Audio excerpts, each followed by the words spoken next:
उमरगांव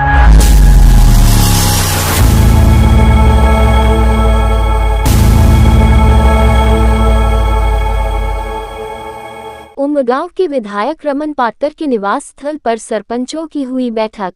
बीते शुक्रवार को शाम 4 बजे उमरगांव के विधायक रमन पाटकर के आवास पर सरपंचों की एक बैठक हुई। इस बैठक में उपस्थित कुछ सरपंचों ने पंचायत में पदस्थ प्रशासनिक अधिकारियों की कार्यप्रणाली की जमकर आलोचना की। उन्होंने कहा, नियमों की आड़ लेकर प्रशासनिक अधिकारी मनमाना काम कर रहे हैं। वे विधायक रमन पाटकर के सरल स्वभाव का फायदा उठाते हैं, इसे रोका जाना चाहिए। इनका तबादला करके इनको रोका जा सकता है। છેલ્લા 13 તારીખે ચૂંટણીની જાહેરાત થઈ એ તારીખથી ચૂંટણી પંચની આચારસંહિતા અમલમાં છે અને એ મેની જૂનની 4 તારીખે રિઝલ્ટ આવ્યા બાદ 2 દિવસ બાદ એટલે કે 5-6 તારીખે આચારસંહિતા પૂર્ણ થશે।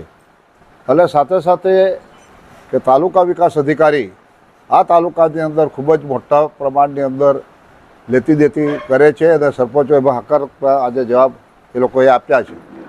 એવા સંજોગે આજે અમારા સરપંચ સંઘના માન્ય પ્રમુખ શ્રી લાલાભાઈ, ખતલવાડા સરપંચ શ્રી સુરેન્દ્રભાઈ, અંકલાસના સરપંચ શ્રી રવુભાઈ, અમારા દગવાસના સરપંચ દીપકભાઈ, અમારા કલગામના સરપંચ રોહિતભાઈ, અમારા મહોકાના સરપંચ અમૃતભાઈ, અમારા મરોલીના તાલુકા પંચાયતના માજી સભ્ય ચિરાગભાઈ, અમારા મરોલીના સરપંચ માન્ય શ્રી રાજેશભાઈ કેણી અને અમારા તાલુકા પંચાયત કારોબારી અધ્યક્ષ માન્ય શ્રી મહેશભાઈ આહિર ઉપસ્થિત છે।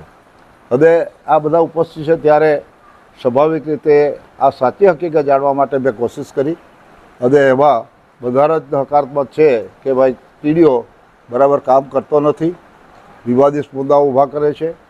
157ની કલમ હેઠળ એના બુકો એમને મળેલા અધિકારીઓ બધા સીનવા જાય એ પ્રકારની એક્ટિવિટી છે।